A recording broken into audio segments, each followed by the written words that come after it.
Hello friends and welcome to StudyIQ.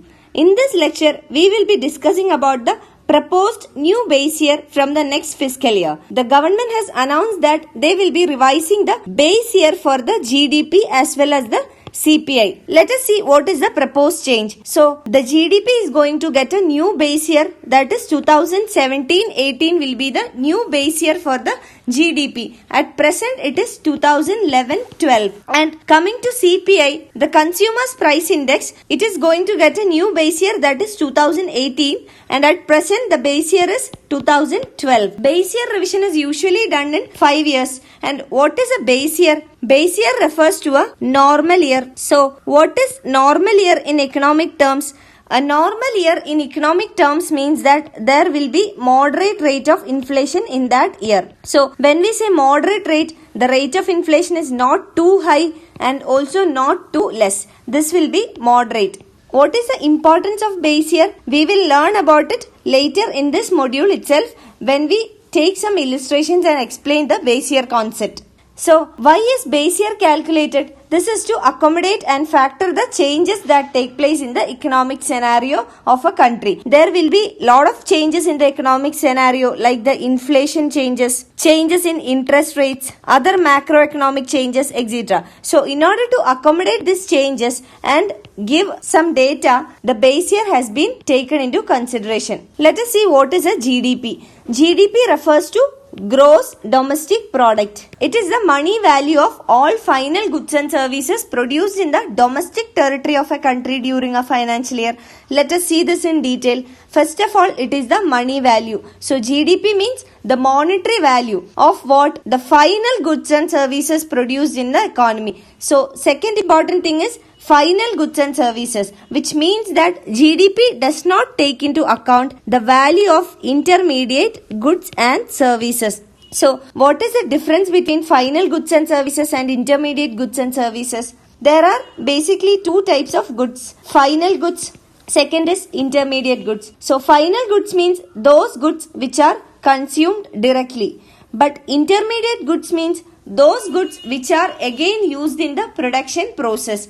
Let us take an example. Bread. If a household purchases the bread and he consumes or his family consumes this bread, we call it as a final good because the consumption has taken place. But if the bread is purchased by a shopkeeper and he uses this bread in order to make bread pakodas, his final good is the bread pakoda, not the bread. Bread is an intermediate good for this person. So, what happens is that when we calculate the GDP, the value of bread pakoda is taken. That is, the final good is taken. If the value of bread is also included, what will happen? This will give rise to the problem of double counting. So, in the final good, that is in the bread pakoda, the value of bread is also included. Therefore, there is no need to include the value of bread separately. If it is included, it will give rise to the problem of double counting. So, in order to avoid the problem of double counting, while calculating the GDP, only the value of final goods and services are taken into consideration. Now, third important thing is within the domestic territory. So, in GDP, only the value of goods and services which are produced within the domestic territory is taken into consideration. For example, let us take Mr. ABC. He has a restaurant in Mumbai and there is a branch of this restaurant also in Dubai. Assuming that ABC is an Indian citizen. So, he has two restaurants, one in Dubai and one in Mumbai. So, while calculating the GDP, the returns or the profit from the Mumbai restaurant is taken, but not from the Dubai restaurant. Why? Because Mumbai is within the domestic territory of our country, but Dubai is outside the domestic territory. Therefore, the profit from Dubai restaurant not taken and Mumbai restaurant taken. Consider another example. Mr. XYZ. He is an Australian, which means he is not an Indian citizen. He has a restaurant in Kerala. This is within the domestic territory. So, production or the service is taking place within the domestic territory of our country. So, profit from this restaurant will be considered while calculating the GDP, despite whether he is an Indian or whether he is not an Indian. So, this is with case to GDP. But if it was national income, what would have happened? He is an Australian. XYZ is an Australian and he earns profit from the Kerala restaurant. This will not be considered because under national income, the national is given importance. If he is a citizen of India, despite the location of the production or the service, it will be considered. But in GDP, domestic territory is given importance, and therefore, if the production takes place within the domestic territory, it is accounted. And fourth point, within a financial year. So, the GDP for a particular year is the production that has taken place in a particular financial year. In India, the financial year begins on April 1st and ends on March 31st. So, this is with regard to GDP. Hope the concept of GDP is clear for everyone. Now, coming to two types of GDP. We have the nominal GDP and also the real GDP. Nominal GDP means GDP that is not adjusted for inflation. So, inflation adjustments are not made in nominal GDP. But when it comes to real GDP, inflation adjustments are made. So, which one will be giving the real picture of the economy? It is the real GDP because the inflation adjustments are made here. And therefore, the real GDP comes as the headline GDP. But in case of nominal GDP, we will see that the value of nominal GDP is higher than the real GDP because there is no inflation adjustments made here. Under the real GDP, the GDP is calculated at constant price or what we call as base year price. And under the nominal GDP, GDP is calculated at a current price or what is the current price in the economy that is taken into consideration. So, in order to understand the nominal GDP and real GDP in a better manner, let us take an illustration. Let us consider 3 financial years 2011-12, 2012-13, 2013-14. Next, let us take the production in these years. Assuming the production is 100 units in 2011-12. Again in the year 2012-13 it is 100 units. And in the year 13-14 it is 150 units. Now, let us take the current year price.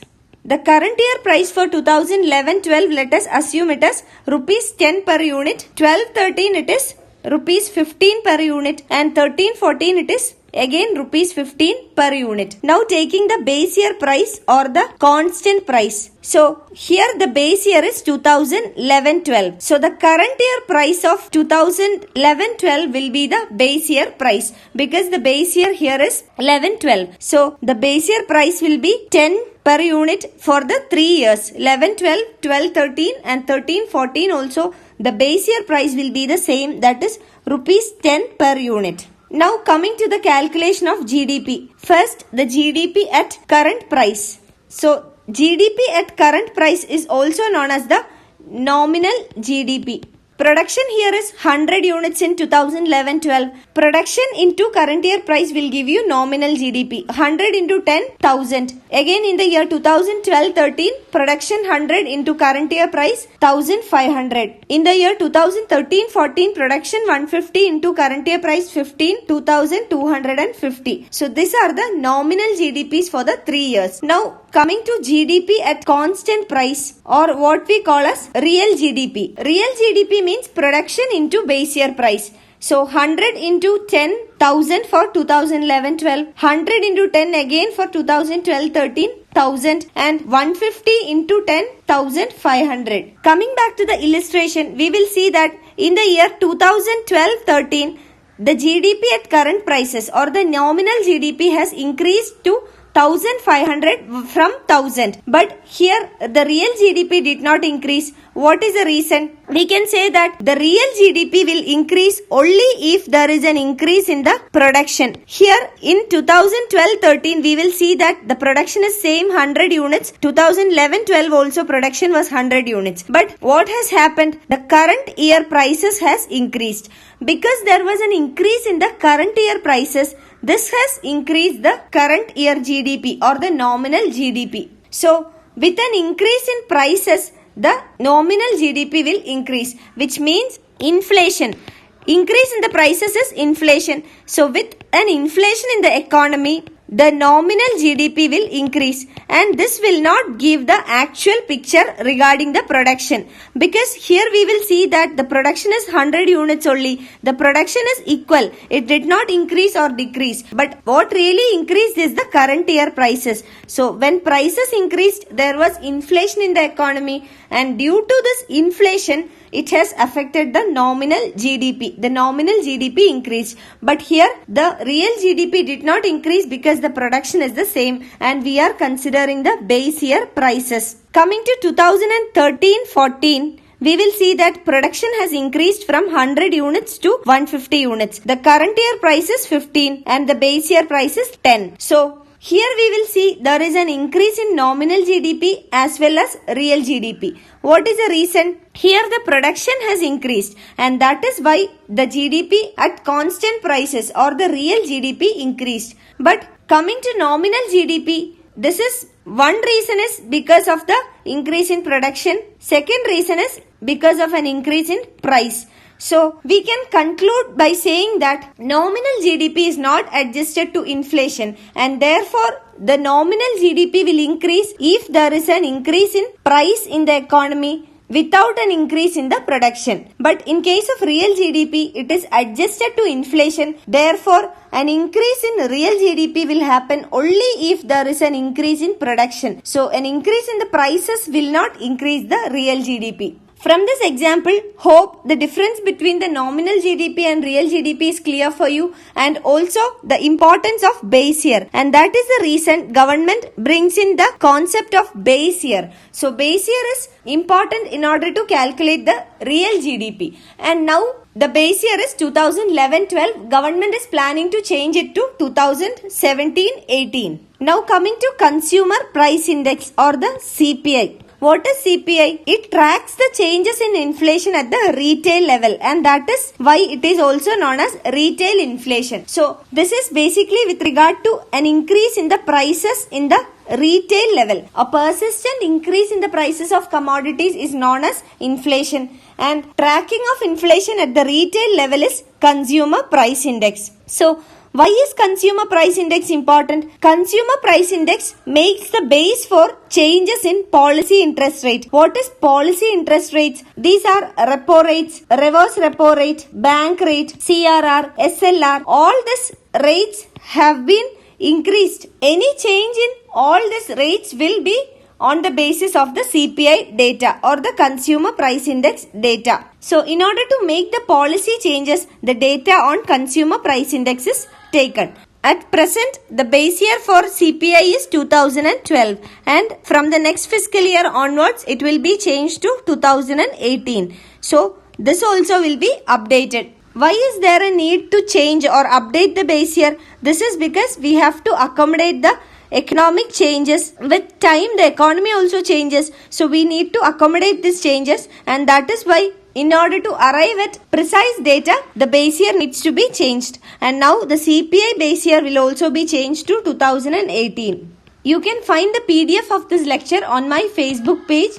Also, the previous lectures on current affairs and the economic survey series will be available on my Facebook page.